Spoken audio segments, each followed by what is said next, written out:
The loudest conversation in your life is often the one no one else can hear. Every day, before we speak, before we decide, before we react, there is a conversation taking place inside us. It's a conversation no one else can hear. Yet it influences every relationship, every opportunity, every decision, and ultimately the direction of our lives. Sometimes it happens in just a few seconds. Someone says something that offends us. A text message never arrives. A door closes. A new opportunity appears. A relationship begins, or a relationship ends, and almost instantly, something inside us begins to speak. Fear, anger, excitement, disappointment, hope, pride, insecurity. Whatever the emotion may be, it usually speaks first, and it speaks loudly. It tells us what to say, what to do, how to respond, who to trust, who to avoid, what to believe. It demands immediate attention and immediate action. Don't wait. Say something. Walk away. Fight back. Protect yourself. Don't let them win. Most of us know exactly what that voice sounds like because we've all listened to it. And if we're honest, many of our greatest regrets didn't begin with bad intentions.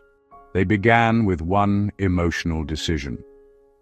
One conversation handled wrong, one purchase we shouldn't have made, one relationship entered too quickly, one opportunity walked away from too soon, one sentence we can never take back. One moment that changed everything. But what if there was another voice, a quieter voice, that rarely interrupts, doesn't compete for attention, doesn't pressure or panic or manipulate, a voice that waits patiently, hoping we'll become quiet enough to hear it. The Bible calls that voice wisdom. Perhaps one of the greatest challenges we all face isn't learning to hear God's voice. Perhaps it's learning to recognize which voice we've already been listening to. Because every decision you make is shaped by the voice you trust most. And that raises an important question. Why does emotion always seem louder, while wisdom often seems so quiet? If you've ever been told to just follow your heart, you're not alone. It's one of the most popular pieces of advice in modern culture. Movies celebrate it, songs repeat it, social media rewards it. Entire generations have been taught that the heart is the safest guide they'll ever have. If it feels right, do it. If it makes you happy, chase it. If it feels wrong, leave it. Our culture has elevated feelings into the highest authority. Not truth, not wisdom, not character, not discernment. Feelings.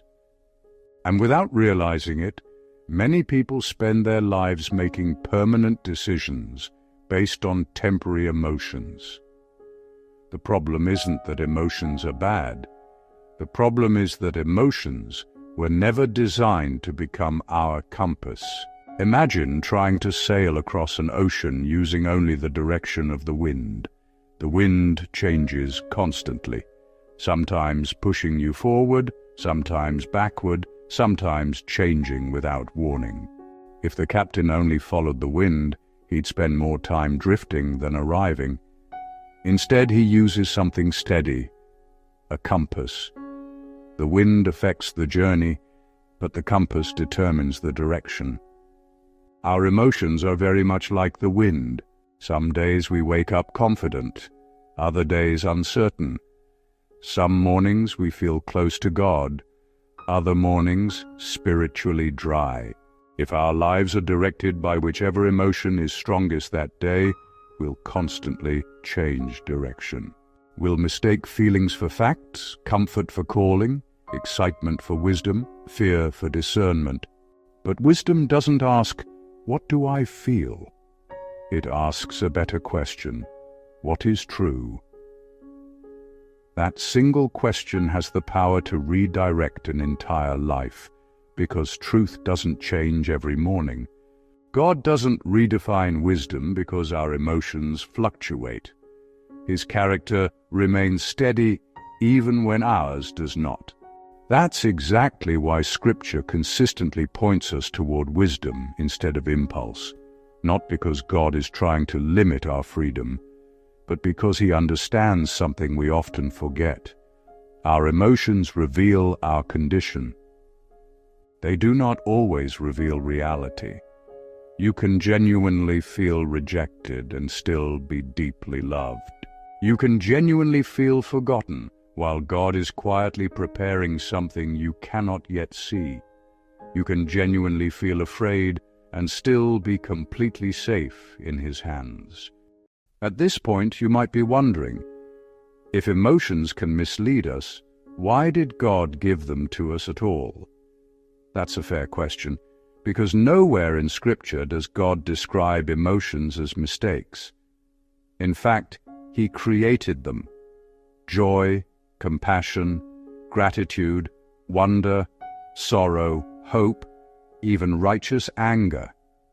These are all part of what it means to be human. Without emotion, there would be no celebration, no laughter, no compassion, no tears shared between friends, no awe when standing beneath a sky filled with stars. Emotion allows us to experience life, to love, to grieve, to worship, to celebrate, to connect. The problem has never been emotion itself. The problem begins when emotion takes a seat it was never created to occupy. Imagine a beautiful orchestra. Every instrument has a purpose. The violins, the piano, the cello, the drums, each contributing something unique. But imagine if one instrument refused to follow the conductor. If the drums decided to play whatever rhythm they wanted, even though the instrument itself isn't bad, the entire performance would become chaotic. Emotion is one of God's instruments. Wisdom is the conductor.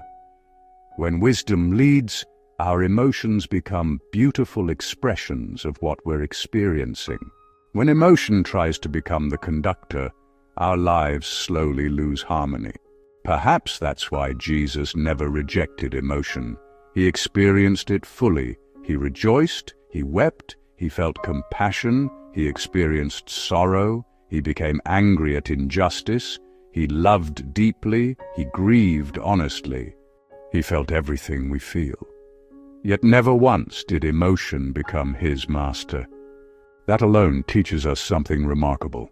Spiritual maturity isn't becoming emotionless. It's learning how to keep emotion in its proper place. Because God never asked us to stop feeling. He simply asks us to let wisdom lead what we feel. If wisdom is real, and if it's available to all of us, why does it so rarely win? Why does emotion get there first, almost every time, before we've even had a chance to think? The answer has less to do with weakness and more to do with design. Emotion isn't slow, it isn't patient. It was built to respond to danger, to opportunity, to pain in an instant, because there are moments in life when a fraction of a second actually matters. That's not a flaw. That's a gift, when it's used the way it was meant to be used. But here's the problem. That same instant response system doesn't know the difference between a real emergency and a wounded ego. It doesn't know the difference between a life-threatening threat and an inconvenient truth. To your emotions, an insulting comment and an oncoming car can trigger the exact same alarm. Loud, immediate, impossible to ignore. Wisdom doesn't work that way. Wisdom was never built to compete on speed. It was built to search for context, for consequence, for what's actually true underneath what merely feels true in the moment. And searching takes time, which means in almost every high-pressure moment of your life, emotion will always arrive at the podium first, simply because it never had to stop and think. That's why the loudest voice in the room is rarely the wisest one. Not because wisdom has nothing to say, but because wisdom is still forming its answer while emotion has already grabbed the microphone. Consider how this plays out. Someone criticizes you, and within a second, defensiveness is already loading your response before you've even understood what they meant. Someone hurts you, and before you've processed why, you're already composing the text message you'll want to unsend an hour later. An opportunity appears, and excitement is already signing the contract before wisdom has even asked whether this is the right season for it. If emotion is loud, wisdom is the opposite. It doesn't shout, it doesn't compete, and it never forces its way into a conversation. That's part of why so many people go entire seasons of their lives without noticing it was there at all. Not because God stopped speaking, but because wisdom simply doesn't fight for attention the way everything else does. So how does wisdom actually speak? Scripture describes it less like a loudspeaker and more like a still, small voice. It shows up in a moment of hesitation before you respond in anger. It shows up as a verse you can't stop thinking about. It shows up in the counsel of someone who has walked further down the road than you have. It shows up in conviction that quietly won't let you rest until you deal with something you've been avoiding. It's rarely dramatic. It's almost always calm. That calmness is exactly why we miss it. We've trained ourselves to associate importance with intensity. If something feels urgent, we assume it must matter. If something feels peaceful, we assume it can wait. So the quiet voice gets filed under later, while the loud one gets obeyed immediately. Over time, we don't reject wisdom on purpose. We just get so used to responding to volume that we forget to listen for anything else. There's another reason we miss it. Wisdom often asks us to slow down, and slowing down feels like doing nothing. In a culture that equates movement with progress, stillness can feel like falling behind. But Scripture paints a very different picture. Over and over, wisdom is described as something you have to search for, dig for, ask for. It rewards patience, not speed. It rewards attention, not reaction. Think about how it works with people you trust the most. The friend who always has the wisest counsel in your life probably isn't the one who reacts fastest. It's the one who listens first, sits with the question, and then speaks. That pause isn't hesitation. It's exactly what makes their words worth trusting. Every choice we make is really a choice between two things: relief or peace. They can look similar in the moment, which is exactly why we confuse them so often, but they are not the same thing, and the difference between them shapes the entire direction of a life. Relief is immediate. It's the sharp exhale after you finally say the thing you'd been holding back. It's the rush of buying something you couldn't really afford. It's walking away from a hard conversation instead of finishing it. Relief feels like resolution, but most of the time it's just postponement wearing resolution's clothes. Peace works differently. Peace is rarely instant. It's the slower, harder road, staying in the conversation instead of leaving it, forgiving someone before you feel ready to, waiting on God's timing instead of forcing your own. Peace doesn't announce itself the way relief does. It doesn't flood you with a rush. It settles quietly, over time. Here's what makes this so difficult. Emotion is wired to chase relief, because relief is fast and peace is slow, and emotion has never been patient.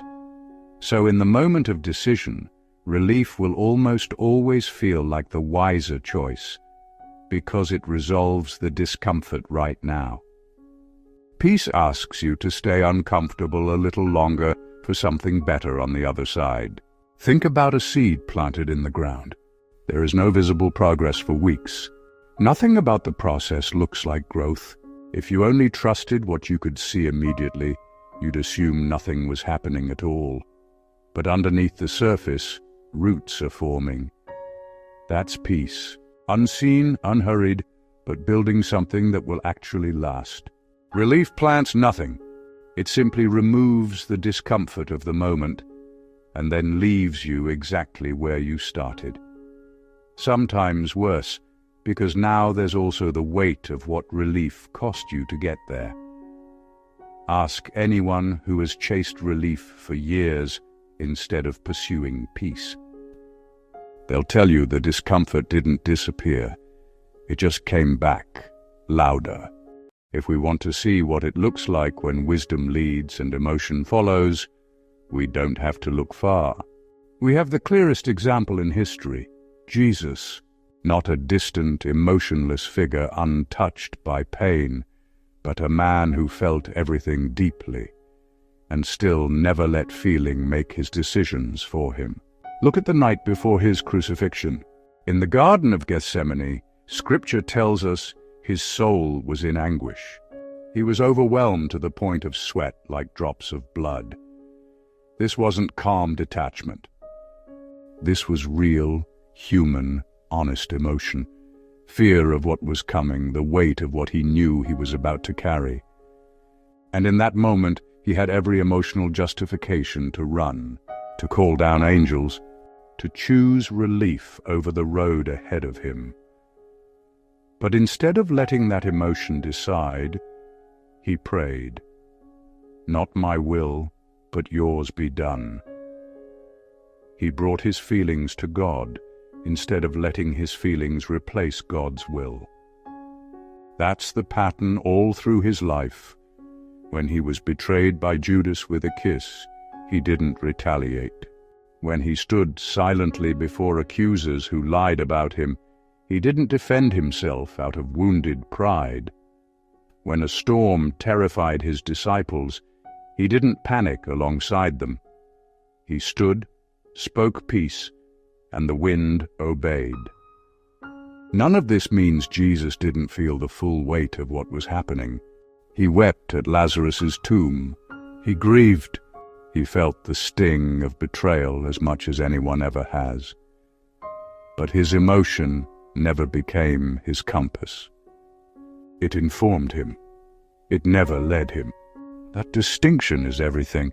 Jesus shows us that wisdom over emotion doesn't mean suppressing what you feel or pretending to be unaffected. It means carrying what you feel into the presence of God instead of carrying it straight into your next decision. He felt the anguish fully, and he still chose obedience. That's not the absence of emotion. That's emotion in its proper place. So how do we actually get better at this? How do we train ourselves to let wisdom speak first when everything in us is wired to listen to emotion instead? The answer isn't complicated, but it does require practice, because this is a skill, not a personality trait. Anyone can build it. The first step is simple. Create the gap on purpose. Before you respond to the message that hurt you, before you send the email you wrote in anger, before you make the decision you're excited about, wait. Not forever. Just long enough for wisdom to have a chance to speak. Even 60 seconds can be enough to interrupt an emotional reflex. The second step is to ask the question wisdom asks, instead of the question emotion asks.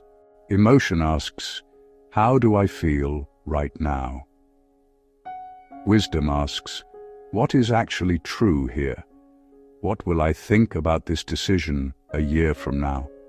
What kind of person does this choice make me? Asking a different question almost always leads you to a different answer. The third step is building a quiet place in your life where wisdom actually has room to speak. That might be scripture in the morning before the noise of the day begins. It might be a few minutes of honest prayer instead of scrolling before bed. It might be a trusted voice you call before you make a big decision instead of after. Wisdom doesn't often interrupt a busy life. It tends to meet us in the stillness we make room for. The fourth step is learning to notice your own patterns. Most of us have a specific emotion that tends to hijack our decisions. For some it's anger, for others it's fear, for others it's the need to be liked. Once you know which voice tends to speak loudest in you, you can recognize it faster the next time it shows up, instead of mistaking it for truth. Somewhere today, you are going to feel something strong. Maybe it's already happened. Maybe it's still ahead of you. Later this afternoon, tonight, tomorrow morning, a door will close. A word will sting. An opportunity will tempt you to move faster than you should. And in that moment, a voice is going to speak first. It always does. The question was never whether emotion would show up. It will. The question is whether you'll let it make the decision alone. You don't have to silence what you feel. You don't have to pretend to be unaffected. You simply have to remember there is a gap. Small, quiet, easy to miss, where another voice is waiting. A voice that isn't in a hurry. A voice that has never once led you wrong. So the next time something loud rises up inside you, don't ask it to leave. Just don't let it speak last. Let wisdom go first. Every time. Wherever you are today, may you have the courage to wait for wisdom's voice and the peace to trust it when it speaks. If this spoke to you, subscribe to Faith Meets Life Journey and stay connected. There's more waiting for you here.